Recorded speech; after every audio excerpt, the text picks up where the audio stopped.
underground, I got you wearing snorkels. Best place to be where hip-hop will support you. In the studio where the engineer records you. Cause when you blow up, the industry will try to sort you. Summertime come try to short you. But I'ma look fly even if I gotta wear a new lawsuit. Tighten up the belt on these dogs that try to walk you. Grab the mic and give them some real talk too. Some real talk, some real talk from my thoughts. Some real talk, some real talk from my thoughts. Some real talk from my thoughts. Some real talk from my thoughts. Some real talk from my thoughts. Some real talk from my thoughts. Some real talk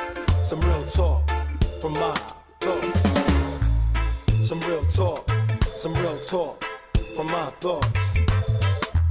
Real talk is what I'm doing with you. Even when I freestyle or write joints down, I'm speaking my mind, you know Bam ain't beating round. I'm spitting on another beat, bringing all type of heat. Say it on the mic the same way I say it in the street. I don't need excuses for why I do this. Just put the headphones on and turn up the music.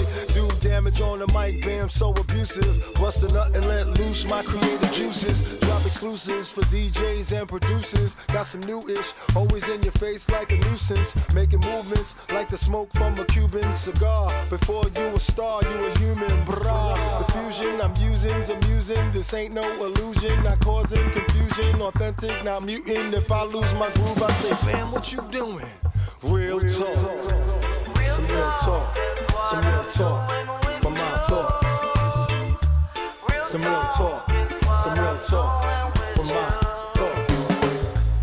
Some real talk from my thoughts. Some real talk from my thoughts. Real talk is what I'm doing with you. Real talk is what I'm doing with you.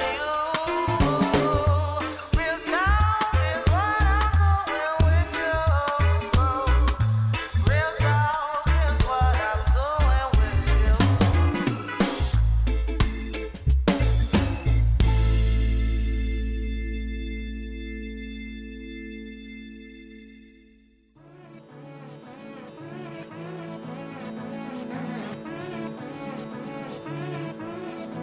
Sun is shining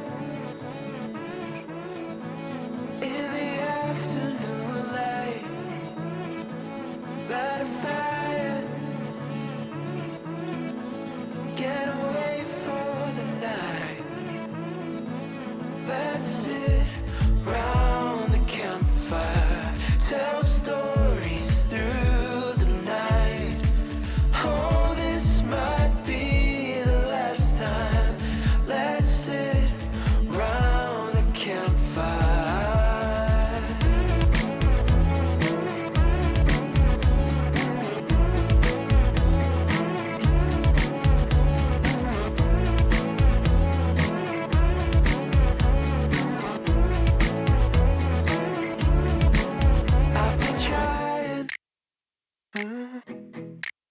I've been trying to unwind. There's a skyline, and it's smiling on us tonight. Let's sit round the campfire, tell stories through the night. Oh, this might be the last time. Let's sit round the campfire. Let's sit round the campfire. Oh, round the campfire. Round the campfire. Oh, round the campfire.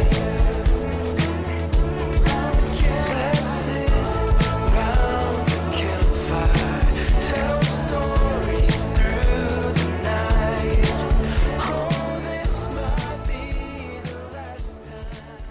I'm here with the Movistar Riders, an easy run at the start of the event. You guys have had a few weeks off, all right? You've been watching the action. Do you prefer that? Do you like having a bit of time to practice? Or how has the practice been between qualifying for playoffs and actually showing up? It's been really good, to be honest. We had like enough time to prepare the tournament. And also, I prefer to like have these 2 weeks or so just to try to focus on the things we should improve. And And that's what's happened? Kinda. Talk me through it. I feel I'm ready. We are ready, but we know the teams that we are going to play against. It will be between 9C or VP. I think it will be VP, but I want to play against 9C. And I don't know. I think we are ready. I think you guys are too. You came in, you got the job done fast. We've had some, let's say, underdog teams get through to the playoffs, but nobody quite as clean as you guys. But they've got you here as the first team in the morning on media day. The earliest shift. What do you think about that? I don't like it because I would like to be just sleeping a bit more. And even my teammate, he arrived yesterday at 3 a.m. on 3:30 a.m. And it was really it's difficult because he just sleep 4 hours. How? Why? What happened? I don't know. Ryanair, man. Every damn time, man.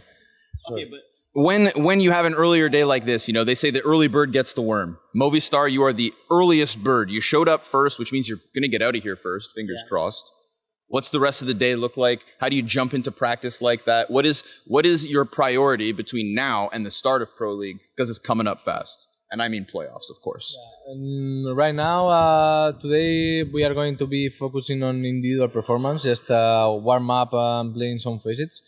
Tomorrow is when we are going to start preparing everything as a team and just playing a little bit just to get comfortable here. Wait for the Wednesday that we are going to face VP or 9 seed. Even with that things, I think that for us is really good because in the last Pro League we were in Group D. When we just finished, we have to start just right away. I think right now is better because in the moment that we face G2 in the playoffs in the last tournament, we just didn't get the chance to get inside the server and just play. But right now we just lose against Vitality in the groups. And I think that moment just passed. Right now we are in a moment that we just come here for playoffs, just be ready to play against any team and just give our best in order to try to write and sign. Everybody loses to Vitality, right? You can write those ones off, man. I get it. It's in the past. Leave it behind, gentlemen. I want you coming in hot. It's nice to see the promise we saw from you last season translated into early success this season, because that's what the Movistar Riders are, the early birds and the earliest team to jump into playoffs from their group. Gentlemen, best of luck. I'm going to leave you in the darkness. Good luck out there. So you guys made it out of Group B. How did you use the time in between this moment and the playoffs starting tomorrow?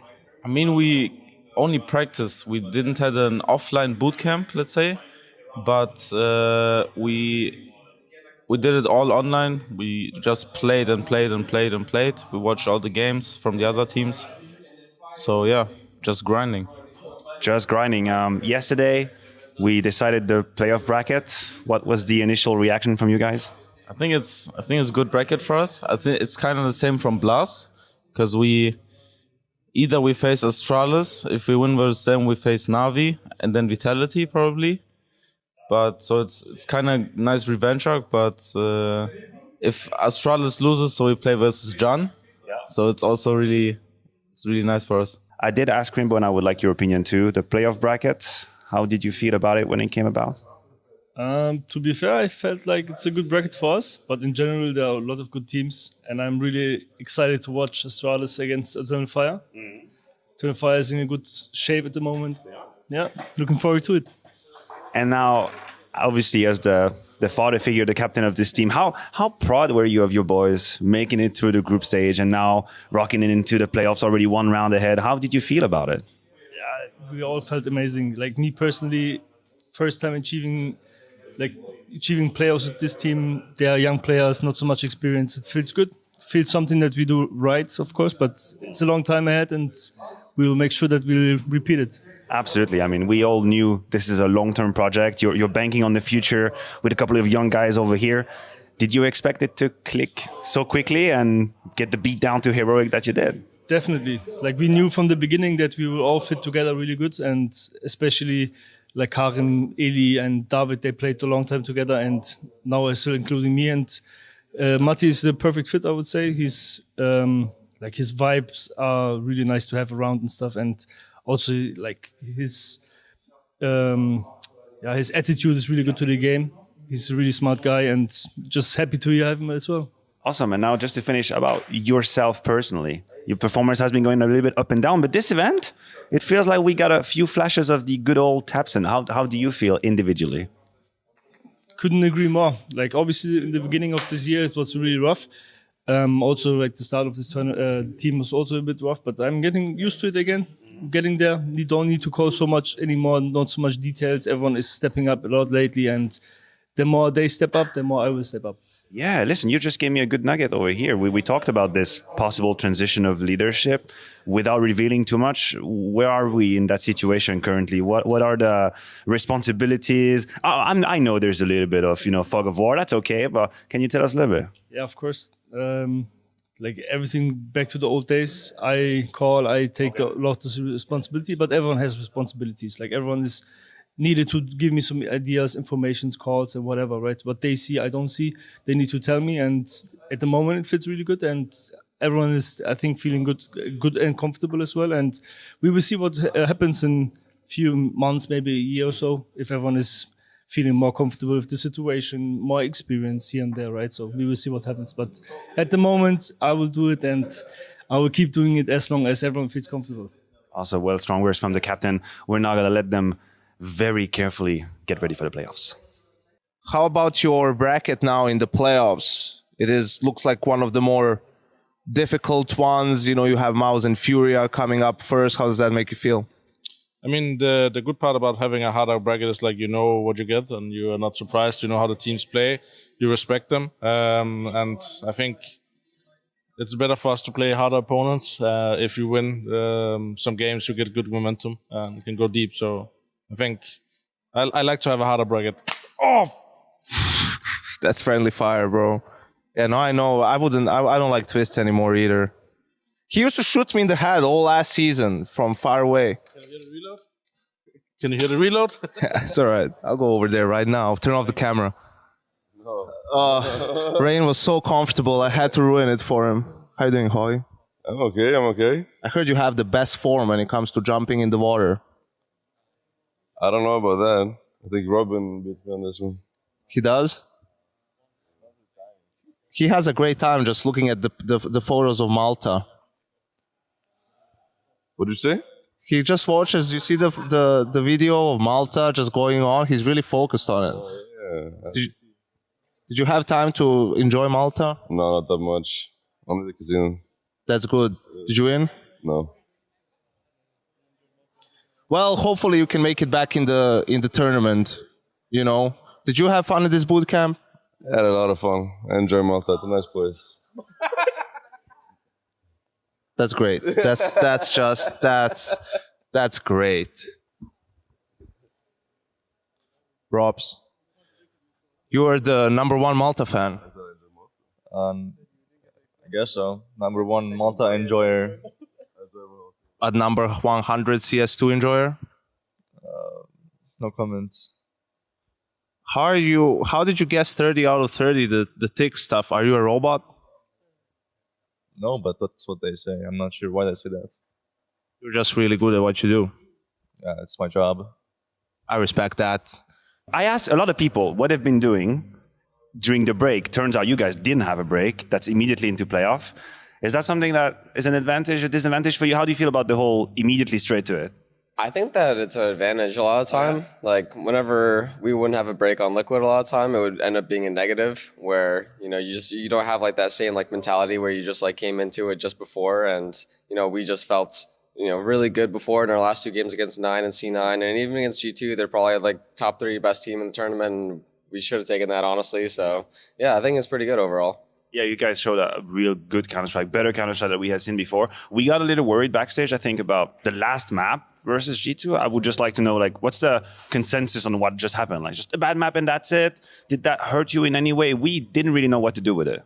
I think that it was just a hard game overall. I think that like I wasn't able to figure out like a solution in middle. I think that the micro was just like really hard. We couldn't find a solution, and then we ended up just making like micro mistakes like on other parts that led to harder rounds that we weren't able to close out. But overall, I don't think it's really a big deal as long as like we find like solutions to what it is and figure out a different way for how we want to like take timeouts like in the future for maybe we discuss exactly a micro that can beat them in that moment. Fair enough. Now the bracket has been decided yesterday. What was the original reaction in the camp when you saw it coming out?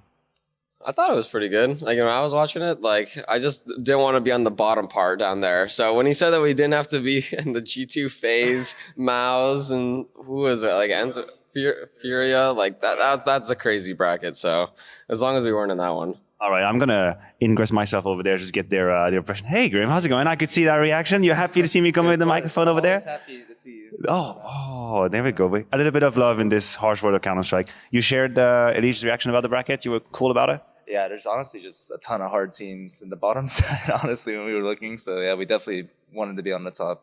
It's random, so we are pretty happy for our group, I'd say. Who do you think you're gonna face? Honestly, it's split right now, but I think Fnatic, personally. All right. And what's your take on Fnatic? They've been going through a whole lot of changes as well. It's hard to see from the outside. What's the identity? What's your take? What do you expect? I'd say that there's a lot of potential because in the practices against them, they were playing us pretty close and actually playing pretty good. So I think if they can iron out some things, they had a break, obviously, coming into here.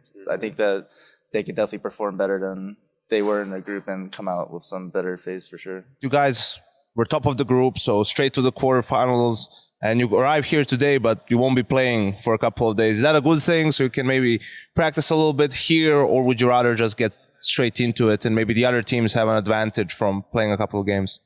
Yeah, well, that's what I'm saying. That's why it feels a bit useless to come here this early. But at the same time, as you said, maybe just being here, being around the other teams and just watching the games live maybe, and I don't know, just playing here. Maybe it helps us. And yeah, as you said, we have 3 days, at least 3 days of practice now.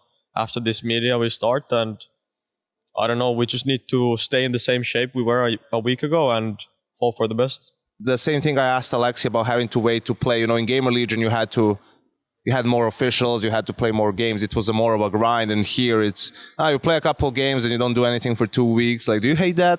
I mean, it depends because in Game Legion, we started to do the kind of, like you said, the Tier 1 thing, to skip some tournaments to play, but we all the time said that let's play more because like we are getting bored. That's one point, because it's practice, and then you go to a official and it's like, it's not the same, obviously, because it's different. And then you go like, let's play more officials. But here, like, obviously, we don't play like all the tournaments because like we just come, we play online mostly, and then it's different, but we just get used to it. As you said, with Gamer Legion, you just got into the Tier 1, then you joined Navi. Now you've been here for a couple of months playing in the Tier 1 scene. Is there a team that you particularly enjoy playing and that you maybe would really don't want to play if you don't have to? I mean, just like individually for you, it's a pain in the ass. I think I will say, for now at least, at this moment was the hardest team to play against because we played already, and the easiest one. The easiest one for me, I think it was FaZe. Okay. And then the hardest one, it was Heroic. Heroic, really?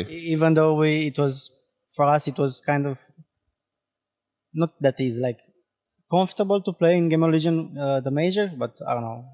It was different, to be honest. Is it because, they're so aggressive and you always have to be on point, you always have to be focused when you play them? Yes, maybe, yeah. All right, cool. And how do you feel about you guys for this tournament? Obviously, you didn't drop a map in the group. You're looking much better. I mean, we are pretty confident, not gonna lie. I think we're gonna play either Astralis, BIG, or Eternal Fire, right? Yes. Yeah, like Alexis said, Eternal Fire was a surprise for me as well, because I spoke with their manager, Sanvita, because we are like friends. He was coaching Nexus back in the days, and then it was nice to see him here. And we spoke a bit. He said that they have a hard group, and then like they're confident, obviously, but still it was hard for them. But they pulled it off. It was surprising, to be honest. I'm happy for them, but yeah, I think it's not gonna be an easy game against any of these three teams because they are here for a reason. And then I hope we're gonna play the same like we played in the group stage, and then revenge against Vitality. Oh, of course. And lastly, did you touch CS2 at all? Yes, I play some games. I also try Face It as well. It's not that huge difference between matchmaking and the prime thing and then Face It, but it's still different. Like this tick rate is so it's like a huge difference. Like the sprays feels different, the movement feels different, but still they need some like updates still. JKS, if you'll allow me, who's the best player here? I'd say it's probably Swanee, but he's not here. So There's no way. No, I put the pressure on Jan because then he can't play, remember?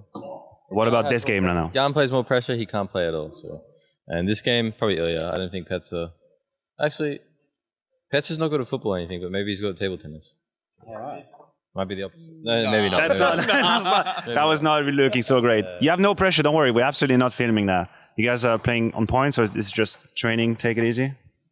Pretty much, yeah. I mean, like, as you can see right now, we're training ping pong, so... I mean, maybe later today we'll play some CS or something like that, but for now, just, yeah. We're missing some of your boys. Is everybody all right this morning? I actually don't know. Where is... Swanee is like, it's so good to be a coach. You never have to do media. And Nico's feeling sick, unfortunately. So, yeah. That's why it was a bit rough against Complexity yesterday. We have an excuse. Okay. Well, you opened the door, so I guess we can get in that one. That did got dicey just a little bit. What was the takeaway for the team after this victory? Because that was a victory at the end of the day, even though it got dicey for a while. I think when you're in an ongoing tournament, you just take the positives away. And the positive was obviously that we stayed in the game and we kept believing and, just good resilience overall. So, one of the interesting quotes you put out as well was the idea that you would like to have your team be as 200% motivated in here as you would in Katowice, as you would in Cologne.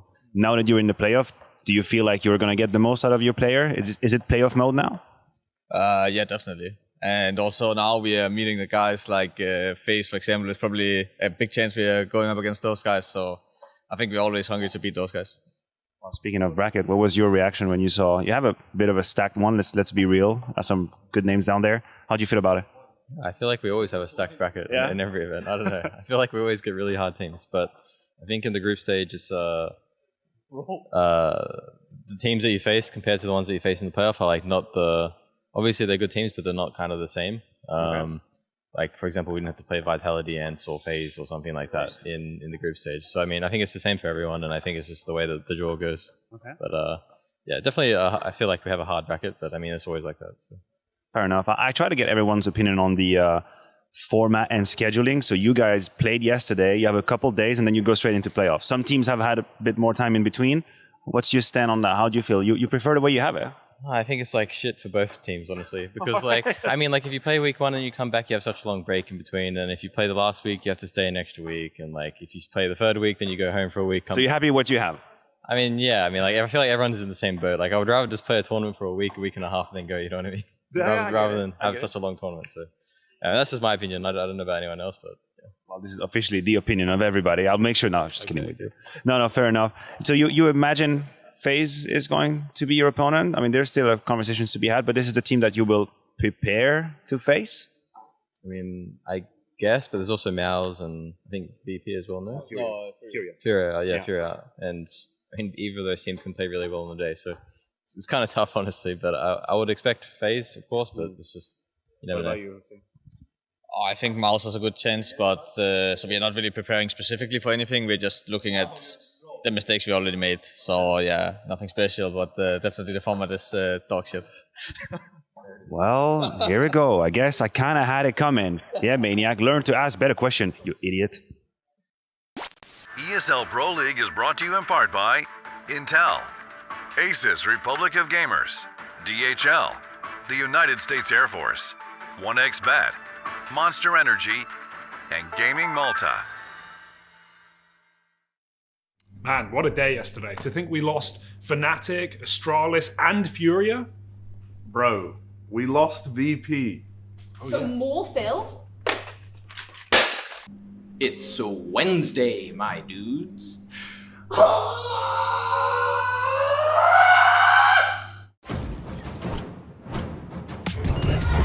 Two angles and twists remain supreme. He can still sing it. He can still. Oh no, man! They've done it. Robbed. Absolutely robbed. Balls of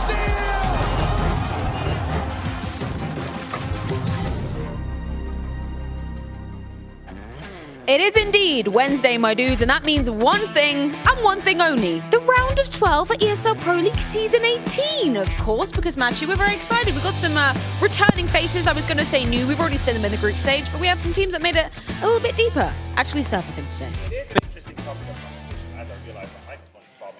That's all right. That's all right. Oh, here I am. Yeah, Hello, everybody. I'll give it back to you. But I think more importantly, why do you hate phones? See, nobody got the reference, did they? No, I'm not of Vine culture. I don't should even we really start off remember with some Vine education? Explain Vine to everybody at home. So Vine, So you get right? grapes. And Nice. Okay, boomer. Yeah. Vine was, oh, thank you very much, Ollie. Vine was, okay, yeah, everyone knows TikTok, right? I know TikTok. TikTok killed Vine, but actually Twitter killed Vine before that. But Vine was basically 7 seconds of comedy gold. So they were only allowed 7 seconds. Only 7 seconds. Every Vine was That's there a plenty reason time, it was Chad, only believe 7? me. Yeah, only 7. And one of the Vines was something that you referenced in the cold open. It was. And Well, if it you was know actually- it Twitch chat, please type it. It was actually because- 2 as well. Yes, it was 2. It was 2, Vines. sorry. Also, you got all of the 2 references. vines rolled into like one video. Yeah. Because that video was probably about 15 seconds, if I had to guess. Exactly. So Roughly the length of second 2 one I vines. got, where Connor had rather large Yeah, eyebrows. yeah, so you know that it's with a Wednesday, guy with my goggles, dude. right? And he's in Yeah. a door Yeah, frame yeah, yeah, and wearing yeah, a yeah, Spider-Man. yeah, in the mirror. So the From other American Pie? Yeah. The Dad? Yeah, that movie. The other one's like a it's like a I skater don't know dude. whether we can explain this. Are we allowed? I guess we I think said Joe's no. getting funny when you explain we them, though. definitely Just go said for it, worse. Yeah, we've done Harry. worse. We've done And worse. so he's on the phone and he goes, "Oh, so wait, no head," and then throws the phone down at the ground and stamps on the on a skateboard. And that's the clip. That's it. That's the Vine. Yeah. Okay. Thank you. Come on, man, it's a That relatable feels meme. like a little You- bit of an overreaction. I I know, this right? today. Yeah, I I hadn't think seen it's. this. I think it's actually like very unstable Unless you're a behavior. I don't, 16-year-old. Yeah, I don't co-sign behaving that way. Was it one of those like funny at the time or you had to be there type?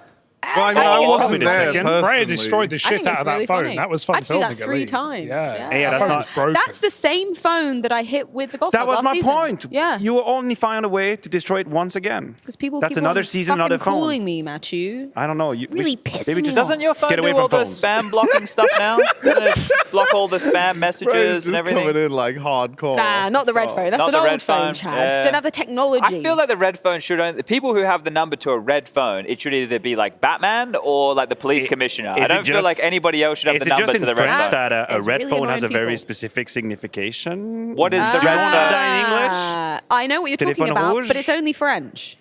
Yeah, I think in French French, culture. Is it a bit you like- have a certain intention Roxanne. when you use the red phone You in don't French. wanna- Maybe Yeah, it's you just want us. to avoid nuclear war, obviously. It's not where I was going, but also true. Okay, well, Moving on swiftly. An explosion of different talk about proportions. yesterday? Because there was some counter going on. The wasn't 9Z there? situation is something that I my think needs to word. be addressed here at the very Yeah. tippy top of the show because I'm going to be honest, when I left the studio yesterday, I thought, oh, yeah, okay, VP, they're going to come back. They're going to win the series. It's all good. VP will continue their run. However, they were eliminated by who I believe I said yesterday was the weakest team in the playoff field. So I'm going to You were eat not some alone, Kat. humble pie right You were now. not now alone. that- We maintained this point, and I myself explain all of the reasons why they should lose to VP, and now I have eggs all over my face. And now they have kind of a nice bracket run to even get to quarterfinals. Right? Sure, they're not even favourites there, but in terms of all the teams you could have Yeah. faced in the round of 12, you probably got the best one. You got Movistar, who sure looked great in Group A, ran through 2-0, lost to Vitality in that upper bracket, but ultimately, you know, a Spanish matchup, Spanish-speaking matchup, that's a lot lot of fun. I'm sure there's some rivalry there, some talk before the game, and I don't think I'd rather face anyone but Moby. Did we not? In this round of 12? I think we lost a Prince and a Knight yesterday. Yes, we did. High we categories. lost some heavy hitters yesterday. The heads were rolling. I think this the first one we just set up there, the Astralis Eternal Fire game was also another shock. The fact that was a 2-0 as well. Yes. I know when we were talking, Yanko, and based off of what we saw in Cologne and the fact that EF were only on this run, do you think any of the conversation, Yanko, we were having yesterday about them being hot played into the game at all, or do you think Eternal Fire was just the better team? I think it absolutely did play into it. I think even more so Astralis being a little bit cold, right? Had a slow start to Vertigo. That was a 16-14, came back to haunt them, and then on Inferno even it seemed like they consolidated, you know, having a decent T side, but then once they switched over to CT, I think it was Major really having a great game plan against them, and his players executed really well, and they were just able to close it out without too many problems. And then obviously Furia getting eliminated. Yeah, as well. I mean, that's not too surprising, but in the I fashion. don't want to remember the game. Like, but you have to, Harry. Yeah, we had fun in the first cast, Harry. No, it was fun. We had a good time. It was like a good time for us. Yeah. I just mean like it was rough at the same time, you know? It's like how like being on like a stormy boat or something is fun in hindsight. Like when you get to the other side and you've landed back on the shore all fine and you've still got sea legs. Yeah, Is that how you're you felt still on good. Monday, Harry? But maybe some guys wanted to go into the storm on purpose. Yeah, that's a good point too, right? Yeah, that Maybe does happen. somebody actually paid extra. Maybe get someone the captain to do paid that. I extra to heard. get the I don't know captain to do who. it. Yeah. Extreme sports, I think that is. Extreme with. That's what they get for having our play connector on Mirage. That's all I'm saying. Who else did we say goodbye to yesterday? Well, the Fnatic. Yep, Fnatic. Yeah. Oh, and the cringe Fnatic. tweet. Oh, I nearly cried. That's just, I feel like I'm just disappointed after day one. I'm disappointed in Furia for getting 7 rounds in a BO3. I'm disappointed in VP for looking as good as they did in the groups. I say as good as they did. They look solid. They look like they were ready I'm to just take some disappointed in them upset losing to wins 9Z. and then lost to 9Z. I'm disappointed in Fnatic, who looked, again, great in Alright, groups, who what Afro about- looked sick in. What about Astralis? How do we feel about that? Right, disappointed in them as well. I wasn't there. I wasn't getting there yet. Too? I guess Simply not good enough, Harry. simply unacceptable. You know, Hugo, we've been disappointed a lot these days. I think Yeah. you should really try to look on the brighter side of life. How do you recommend Why they do can't that, you be- Yanko? Why Don't let can't it you bait be you. happy about Don't let it 9Z bait and you. them making a massive upset? What I was Turkish gonna say- Counter-Strike is making another comeback. We have a beautiful new version of CS just around the corner. Change Don't is let good. it bait you. Once Don't let again, it bait You shouldn't resist. Once again, before I Do finish not my resist. Before I do it. finish my point, I get cut off and I get told things. So negative other things. all the time. I was going to say, I'm not disappointed in Astralis as much as I am excited for Eternal Fire. They had a fantastic group stage. They've kept it going. And they, again, I think are favourites today up against Big. So I think Eternal So Fire you go to are quarters. still disappointed in Astralis, but not as... Nah. Not at all. Does- No. yeah, I could have done better. I don't really care. Can Me you too. be both? Like, are they Go exclusive? now. Yeah, I think they can be both. I think I'm more so What excited I for was- Eternal Fire. Yeah, that's what I meant. That you Turkey can number one. still be disappointed, but also excited. Of course he can. I think I leave 3 BO3s disappointed. I leave 1 excited.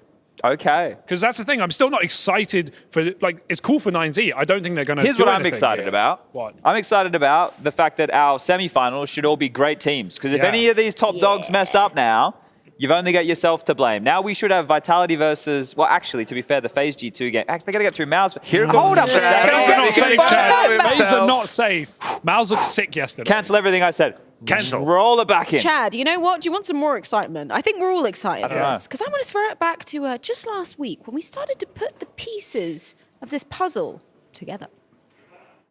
Still saved. My liege, what beeth of global offensive? Gone? Doomed. One day it's here, the next it will be gone. But for now, we still have it. Perfection. The perfect game. Remember it. Bathe in it. Enjoy it, because the future, as we know, and as Lord Gabe has told us, it is coming. I curse thee who cancels global offensive from my Steam library. Does this mean we play playoffs on CS2? No. No. How can I trust you? I don't believe that would be the case. They speak to us from a higher power. Why? Why do you believe that on the 27th it will all end? What has led you astray? What has stopped the faith? My liege, what are you doing next Wednesday? It's Wednesday. We're here. We made it. Where am I looking? I'm over here. I'm not over here. We're over here. And yeah, look, it is Wednesday. And as you've just seen there have been some cult meetings. Some of the members. Do you want to self-dox? Hugo, Harry, put your hands up. I've never seen that man in my life. Yeah, I'm Hugo. I'm Henry. Yeah, you guys do. Yeah, but that happens all the time, actually. Gob and Crimbo, we might have to have a word to them about this. If they win the match, we'll ask them if they actually know the difference between the two of you. That'll be a fun game. Yeah, Gob called me Harry for about 20 rounds straight. Where is he? We can get to the bottom of that, just as we've been trying to get to the bottom of this. Now, look, Valve, they're very cryptic, aren't they? All very obvious. As we've learned in the last couple of days, there's like now a legacy demo viewer for CSGO as well. And today's the day. I think all of us are under the impression that CS2 will be released at some point today / later this evening. And well, with that, right, what's going to come with the game? We're going to have new game modes. We're going to, what's going to, look, we've been debating about this hotly, especially me and Hugo. But with this just around the corner, everybody playing at home and everybody here on the couch, what are our expectations? Do we think it's happening today? Do we think it's all going to go down? Do we think the drop at some point in this 24 hours? Yeah, it does feel like ready or not, here it comes. It's happening. 100%. Do we not think it could be, you know, in true esports fashion, an announcement of an announcement? No, 300%. 300%. Will you guys be disappointed if it doesn't at this point? Because we've really been building it up. 500%. 500. That's more than percent. 600. Yeah, So, can I get a 7, Chad? 700%. 700. So what happens if it doesn't? Do we all, you know, do we cry? We cancel the show. Oh, okay. We just stop everything. But this, no, we don't. Do you know what this means? Hugo What does this mean? Finally, it may be the last. Oh my! Last CSGO event. Wow. We may actually have made it. Seriously? And now, if that is true, we can all be sad. We can be sad together because it's finally come to the close after 10 long years. Why did we choose this picture of Apex? Well, he's scared of it being the last. Sadness? He's crying. Disbelief. Disbelief. Yeah, to say the least. Shock and horror. But if it is the last CSGO event, let's have a bloody good time. Let's watch some good Counter-Strike. Let's see some underdogs win. Amen, brother. Yeah, let's see these teams whipping out whatever they got left in the back pocket. Hallelujah. No need to hold on to any strats or one-ways. Or play your little hearts out, everybody. This could be it. Get in the faces. Get in the matchmaking. Enjoy your final day of CSGO. Because these are the memories. Take your screenshots. Get your friends on the phone. It's going to be a great day. Isn't it, Hugo? Preach. Fantastic day, Chad. We've got some great Counter-Strike coming up. We've got big Eternal Fire to start the day. I'm so excited. Oh, I'm feeling all nostalgic from that. Should we take a trip down memory lane, guys? Yeah, why not? Should we throw it back to, I don't know, 2015? Yeah. The good old days. We're going to revisit some of our favorite memories. We've been doing this from 2013, 2014. 2013 best moment or most iconic moment, Yanko birding Nico. You had the stickers in 2014. Yesterday we decided stickers, yes. Here, right, I'm about to bring some chaotic evil energy to this. I didn't say it was the best moment. I said it was the most memorable moment. And for me, this exemplifies 2015. Do you remember when Valve had the audacity to drop this on us? Oh my God. This was mental. I'm glad it was this and not the tether gun that they had spoken to me about at the majors just before. What now? The tether gun? How would that look like? That's actually coming tonight. I've heard. They're changing the Zoom. What are you doing on Wednesday? Tethered to something already, Chad? As we know, because we got to meet the devs, right? They're a bit trolly.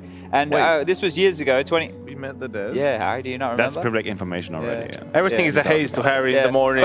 Back in late 2014, 2015, I was talking to some of them and they were suggesting, what about a gun that does this? And they suggested the revolver. What if, you prime it and then it's come around the corner? Right? And then they mentioned the tether gun. They said, okay, so what if this? What's going to happen is you run around the corner, you have the tether gun, and you tether the opponent, and they can't shoot you, and your teammate needs to come in and kill them. And I said, that's terrible. And I think they were trolling me. I think they were trolling. I think they were trolling. Thanks, I think they were trolling. There was lots of stuff they trolled about, but that was one of the things in the early days. So the revolver. That really dropped out of nowhere. The revolver. We didn't need it. No one asked for it. Yeah, nobody asked and it was for so bad that they nerfed it into Yeah. oblivion to the point that no one used came and then it was gone. Yeah. I remember And it when disappeared. you could buy, like, if you're playing on Dusty, you could buy armor and spawn, then you could get to middle doors, get a kill, and you would still be able to have the buy time up if you ran back into spawn to buy the revolver. So you could actually have revolver and full armor Here's the big question. in the first round. Here's the big question. Chat, maybe what do you think of this, right? We go through metas where we don't realize how good guns are until too late. Look at the Krieg. Sure. It didn't take any buffs for years. The and answer then years is no. later we The figured answer out. is no. Wait, let me The answer is no. Let me get there. One of the biggest reasons that we never saw the R8 in pro play was because why would anyone not have the Deagle equipped? But loadouts, Matthew. Loadouts in CS2, you could have the R8